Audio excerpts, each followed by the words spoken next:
今日我哋翻嚟講翻暑假前嘅英國站，韋少點樣成也美役，敗也美役，令到排位勁，比賽死，更加會深入分析 PS3 嘅10秒判罰，同你拆解呢個判罰係咪抵罰，同 Russell 去加拿大站嗰下係咪一樣，都係半溫，點解一個罰，點解一個唔罰？而 Loris 最終拎到呢個半溫，佢係咪真係由頭到尾都一無是處呢？我都會揾一啲額外資訊，再加上自己嘅分析，同大家分享一下。呢個 channel 主要係分享 F1 嘅資訊，會同你逐格睇翻，分析成個 F1 週末嘅各個重要時刻，利用車手、車隊人員嘅訪問內容，去同咁多位一齊解構呢個體育運動。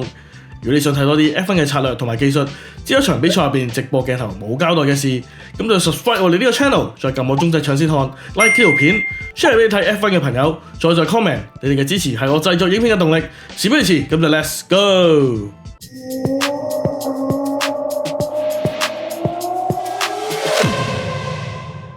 喺今站嘅排位賽，韋少憑住佢嘅細美翼贏到頭位。睇翻韋少同 PS 對比嘅 telemetry， 你會見到韋少喺所有直路尾都有明顯嘅優勢。其中最犀利嘅就係由 Cop T9 到 Backus T13， 優勢本身打和都喺 T13 嘅 0.313秒，不過永遠都係等價交換。韋少用得呢個低阻力美翼，自然就會有 trade off。喺呢兩個位明顯見到韋少試翻出嚟，其中包括 T15 嘅 Stove 同埋 T16至17嘅 Club， 你見到韋少喺彎心嘅速度係低一截格，而佢最終以 0.063 之差拎到呢個頭位。其實兩隊去到英國站主場賽事都有拎各自嘅更新嚟到，麥蘭拎咗個新底板同埋尾剎車入風口，新嘅底板改善氣流同埋重新分布吸力，尾剎車就改善散熱效能，紅牛亦都拎咗個新底板改善下力嘅分布。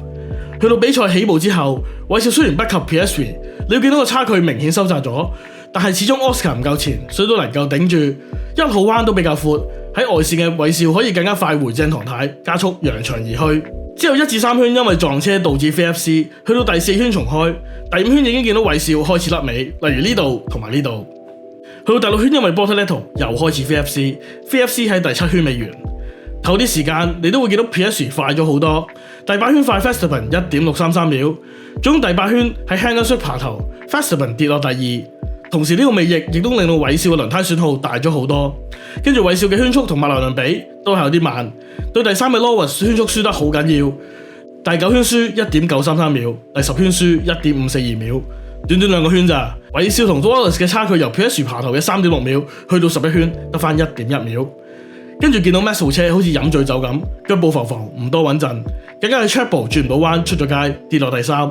去到11圈尾，眼見大雨嚟到 ，Max 就同大隊一齊入翻嚟，再換條新綠胎。因為入站前兩部麥蘭倫差距有成7秒，所以可以 double stack。Loris 亦都唔需要等，但係左頭咧慢晒，總靜止時間足足 5.1 秒，相對 Max 嘅入站時間只係 2.2 秒，所以 Max 都能夠喺前面出翻到嚟。之後嘅14至18圈至18至21圈都係安全車下度過。首先呢，因為太大雨啦，之後嘅雨勢都令賽會想開翻嘅比賽都唔得。18圈一開之後，哈隨因為能見度太低而炒車，之後就發生一幕，令到韋少同埋 Oscar 都冇機會再爭今站冠軍。喺21圈尾，安全車盞燈熄咗，奧斯卡加速向前再剎車。呢個動作咧其實喺有安全車嘅時候好常見，但 FIA 咧就覺得呢下有啲過分，總罰 PS 10秒。跟住我哋下一節會分析下呢個判罰。而韋少咧仲慘，因為呢個尾翼佢喺 slow 出彎位度 spin 咗，一下子跌落 P10， 跟住佢部車酒醉未醒咁，再喺22圈 T2 點咗一下，俾 Albon 過埋，排11名嘅 Max， 相信大家睇 F1 都好少見啦。之後咧佢慢慢追翻上嚟，最終以 P5 完成賽事。韋少比賽之後就咁講：呢個對我哋嚟講真係一個艱難嘅比賽，賽車 spin 之後冇晒速度，我被困喺車群入邊。當然我比賽前都知道架車用呢個尾翼會好難揸。成程我哋都係苦苦掙扎。呢件事令我諗翻 Max 呢個尾翼，如果佢唔係用呢個尾翼，咁好大可能星期六佢唔會拎到呢個頭位。但係今場咁多事故，其實完成到比賽已經係萬幸。韋少其實以佢濕地嘅強大，如果唔係用呢個尾翼，都可能有啲成績睇下。所以其實喺預知好大機會落雨嘅情況之下，呢個策略決定係非常之冒險㗎。如果而家問翻車隊，仲有機會咁揀，會唔會咁揀？我相信答案係否定㗎。車隊喺策略上其實有進步空間。與其今場咁多高高低低，最尾拎到個第5翻嚟，不如穩穩陣陣拎翻個 P3、P4， 甚至 P2 可能仲好啊！呢一節我就想同大家分析一下今站 PS 呢個判罰，佢喺21圈安全車重開時重剎車，因此被判不正常剎車，罰10秒。賽後訪問 Oscar 就咁講：係啊，我覺得嗰個判罰真係幾金。不過今日我哋車夠快，已經證明到我想證明嘅嘢，結果俾人攞走，真係好失望。但係賽車就係咁，冇計啦。我都改變唔到。咁我2次重開比賽都係咁揸，但係明顯一個要俾人罰，一個唔使，令我有啲驚訝。點都好，車隊做得好好，我哋賽車好好。咁當然我嗰邊車房拎唔到，值得嘅。其實我諗咧，得佢自己咁諗嘅啫。睇翻 PS 20圈同埋21圈嘅車載鏡頭，明顯見到20圈嗰啲下剎車係冇咁明顯，21圈被罰嗰下就明顯誇張好多。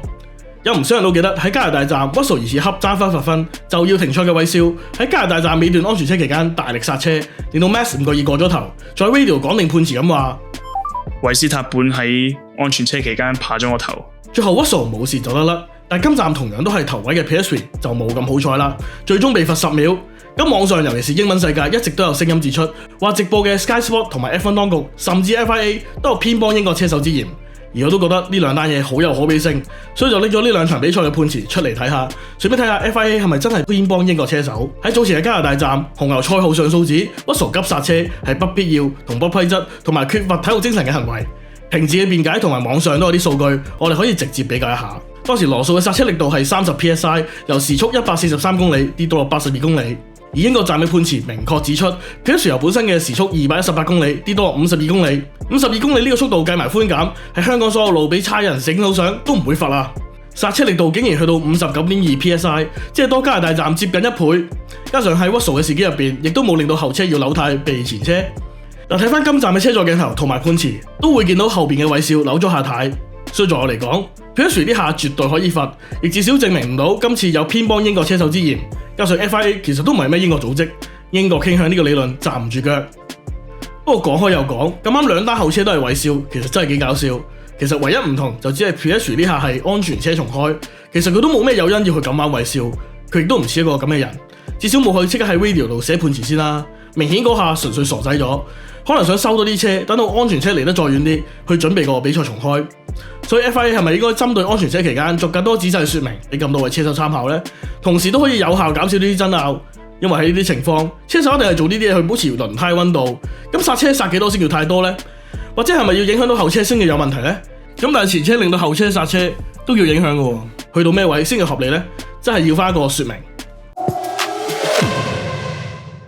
講翻麥萊倫嘅兩位車手，當車隊喺24圈收到 FIA 要罰 PS 10秒之後，當下已經影響到佢哋換胎嘅策略，因為去到比賽呢個階段，喺11至14圈嘅大雨完結之後，都預計唔會再有雨，所以眾車隊都係諗緊咩時間換翻乾地胎，而除非兩車差距去到10秒或以上，否則係唔能夠做 double stack， 唔通要 Lando 喺 pit lane 度等罰埋佢咩？